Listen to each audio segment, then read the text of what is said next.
আমার সালাম এবং শুভেচ্ছা গ্রহণ করুন। আপনারা নিশ্চয়ই ইতিমধ্যে জেনেছেন, দুর্নীতি দমন কমিশনের আবেদনের প্রেক্ষিতে আদালতের এক আদেশ বলে আমার এবং আমার পরিবারের 8টি ব্যাংক অ্যাকাউন্ট ফ্রিজ করা হয়েছে। যে 8টি ব্যাংক অ্যাকাউন্টে আমার এবং আমার পরিবারের 7,62,74,603 টাকা হিসেবে রক্ষিত রয়েছে।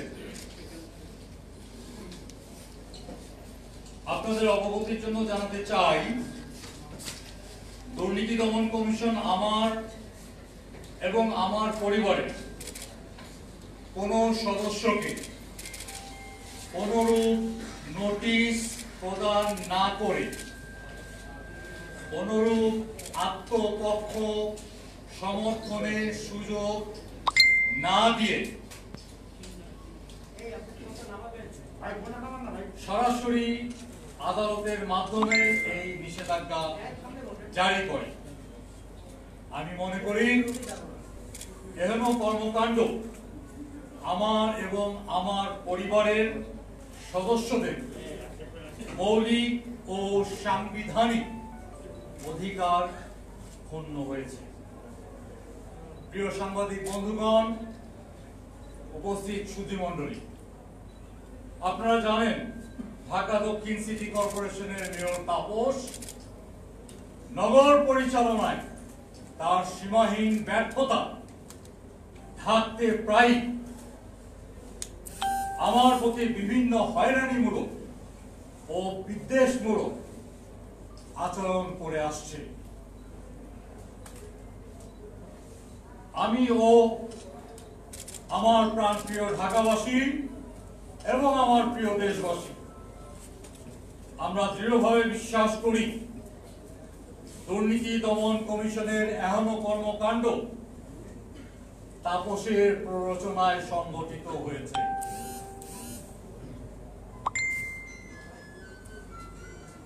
বর্তমান করোনা পরিস্থিতিতে আমার এবং আমার পরিবারের ব্যাংক অ্যাকাউন্ট বন্ধ থাকলে আমাদের পারিবারিক ব্যবসা প্রতিষ্ঠানের কর্মকর্তা কর্মচারীদের বেতন প্রদান বন্ধ হয়ে যাবে।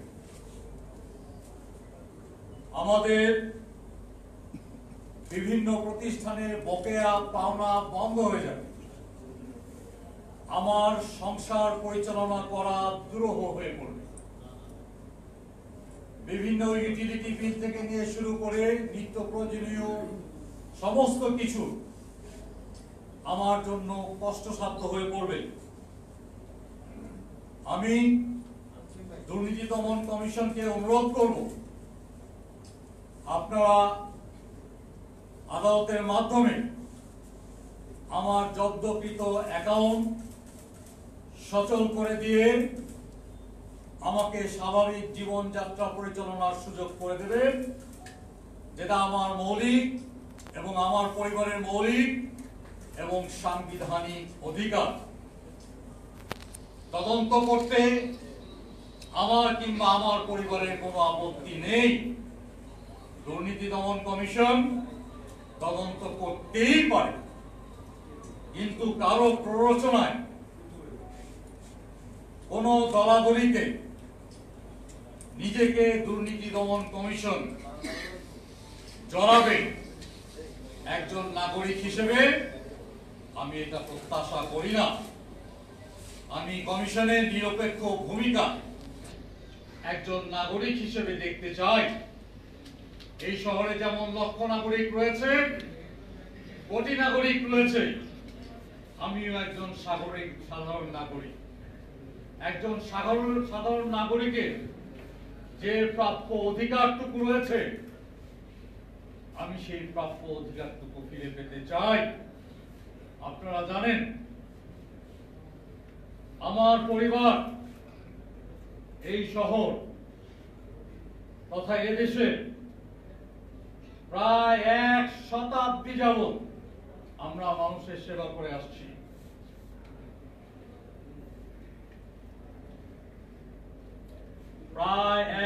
শতাব্দী 70 বছরের উপরে হবে। আপনারা নিশ্চয়ই শুনেছেন ঢাকার শেষ সর্দার আলহাজ মাদের সর্দার, তার মেয়ে আমার মা ফাতেমা হানিফ, তার নামেও তার ব্যাংক অ্যাকাউন্ট ফ্রিজ করার মধ্য দিয়েও আমার বৃদ্ধ মাকে হয়রানিমূলক আচরণের শিকার হতে হয়েছে। এটা অত্যন্ত দুঃখজনক, অত্যন্ত পরিতাপের বিষয়। সন্দেহের বশবর্তী হয়ে একজন সম্মানিত মানুষের সম্মান ক্ষুণ্ণ করা কোনোভাবেই কাম্য হতে পারে না। ঢাকার শেষ সর্দার মাদের সর্দারের কন্যা, ঢাকার প্রথম নির্বাচিত মেয়র মোহাম্মদ হানিফের স্ত্রী লাঞ্ছিত হবে, ঢাকাবাসী মেনে নেবে না।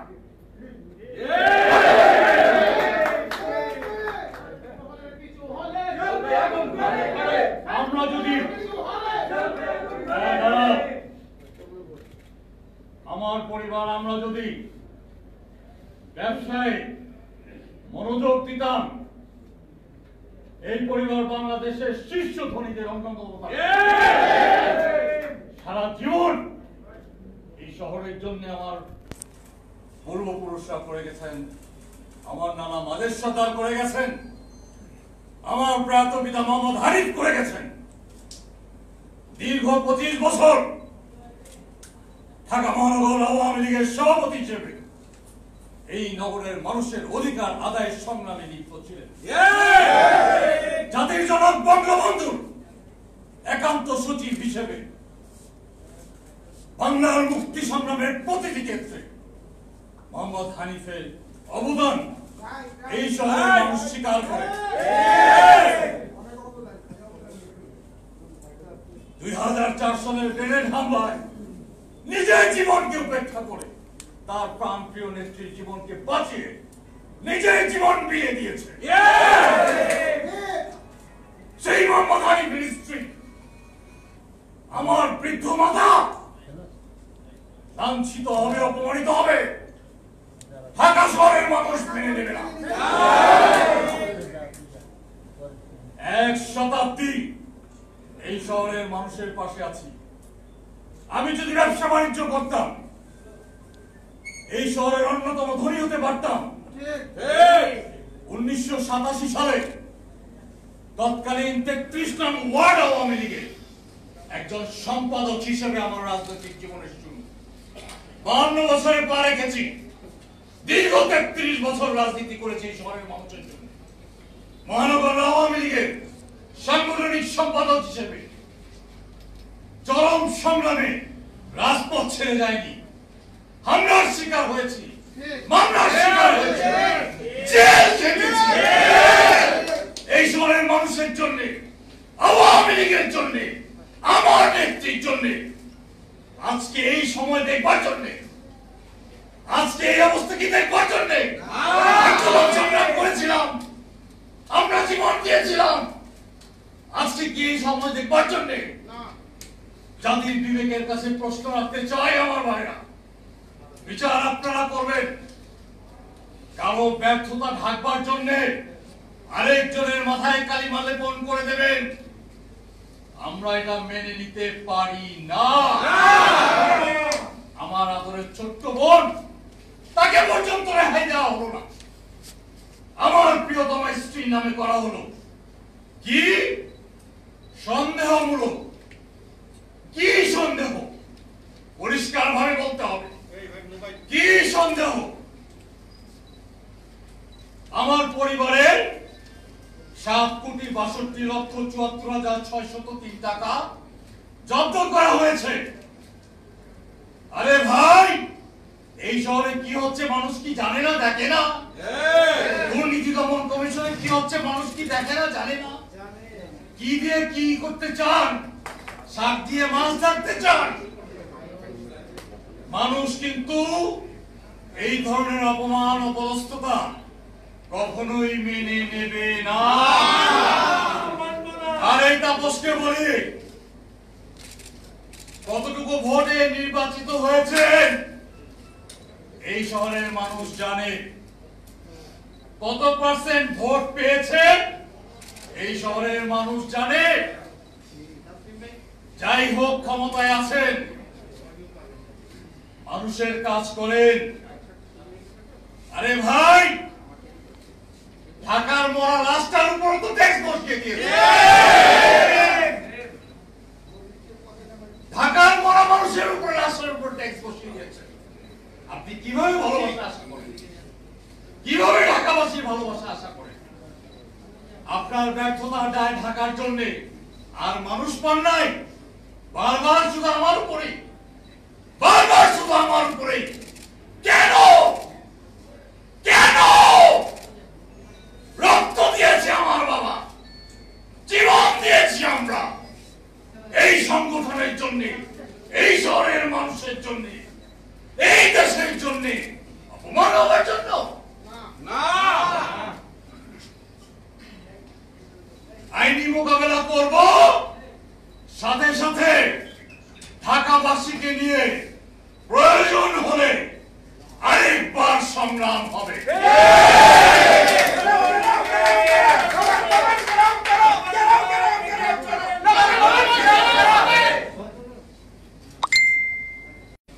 মেয়র তাপসদার ব্যর্থতা থাকার জন্য বারবার বারবার আমার প্রতি হয়রানি ও বিদ্বেষমূলক আচরণ করে আসছে।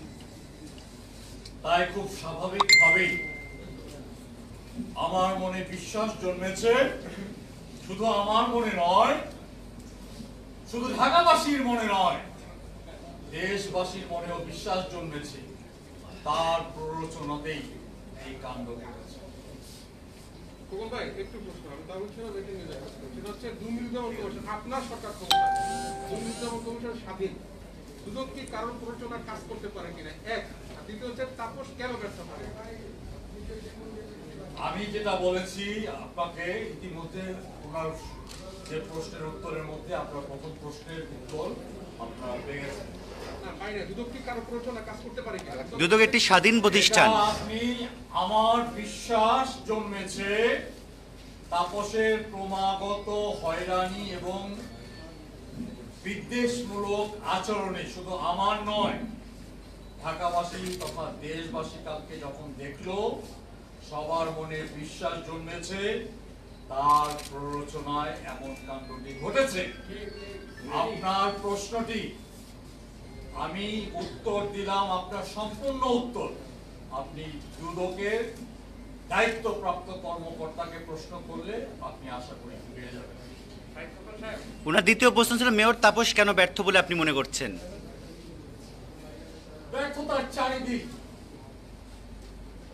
মৃত লাশের উপরে আমি লাশ দাফন ফ্রি করে দিয়েছিলাম। আমার ঢাকাবাসী দাফনের পয়সাটুকু দিতে পারে না, গরিব দুঃখী মানুষ ভাই। হঠাৎ করে মরে গেলে একটা দাফন কাপড় করতে গেলে 12 থেকে 14,000 টাকা লাগে। আমি মানুষের বাড়িতে বাড়িতে যাই, যখন মানুষ মারা গেলে বাড়িতে বাড়িতে গিয়ে দেখেছি সামান্য পয়সা, একজন নাগরিক হিসেবে আমার অভিজ্ঞতা রয়েছে, আমি ফ্রি করে দিয়েছিলাম। গিয়ে দেখেন, আজকে আজিমপুরে গিয়ে দেখেন, একটা লাশ নামানোর আগে টিকিট লাগে।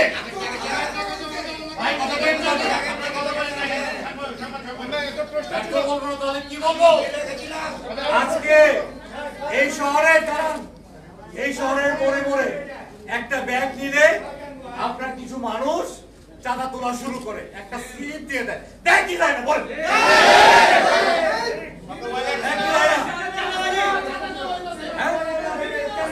আমি কি বলবো? আরে মানুষের কথা শুনেন, মানুষের কথা শুনেন। আমি কি বলবো? আমি লক্ষ লক্ষ ব্যানার ফেস্টুন ফেলে দিয়েছিলাম, পরিষ্কার করেছি। আজ সিটি কর্পোরেশন তার নিজের নামে ব্যানার ফেস্টুন লাগায়। কি বলবো? নগর পরিচালনা করতে পারে না, আরো বড় হওয়ার স্বপ্ন দেখো। আরে বড় হওয়ার স্বপ্নে কি সাইদ খোকন বাধা নেই? তুমি বড় হতো আমার কি? আমাকে মেরে বড় হতে হবে নাকি? হ্যাঁ, যে দায়িত্ব পাইছো তুমি ওইটা পালন করো, তারপরে বড় হওয়ার স্বপ্ন দেখো।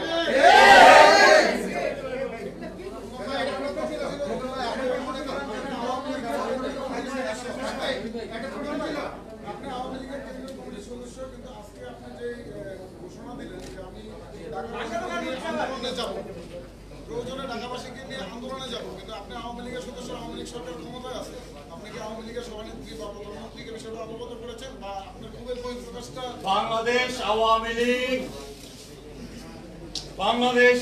লীগ এবং জননেত্রী শেখ হাসিনার ইতিহাস সংগ্রামের ইতিহাস, আমার নেত্রীর ইতিহাস আত্মত্যাগের ইতিহাস, আমার নেত্রীর ইতিহাস নিজেকে বিলীন করে দিয়ে গরিব দুঃখী মানুষের পাশে দাঁড়ানোর ইতিহাস। আমার নেত্রী যদি দেখে এই শহরের মানুষ নিষ্পেষিত হচ্ছে, আমার নেত্রী যদি দেখে এই দেশের মানুষ নিষ্পেষিত হচ্ছে, আপনি কি মনে করেন আমার নেত্রী চুপ করে বসে থাকবে? ইম্পসিবল।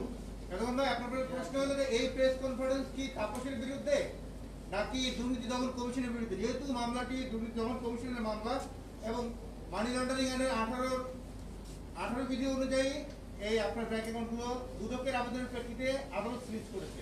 আপনার প্রেস কনফারেন্স তাহলে কার বিরুদ্ধে? আপনি উৎসাহ যেতে পারতেন, তাহলে প্রেস কনফারেন্স করলেন কেন?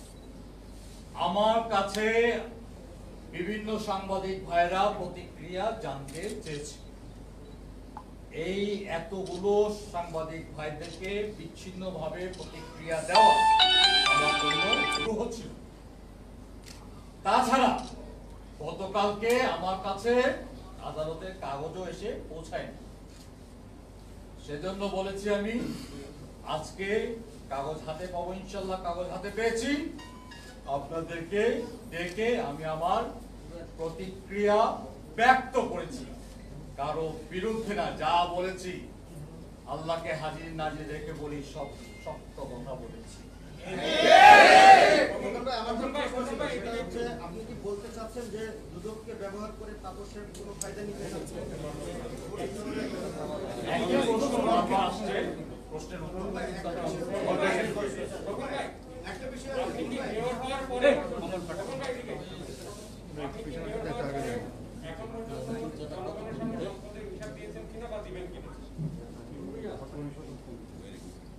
জনগণের কাছে সম্পদের হিসাব দেব কি দেব না?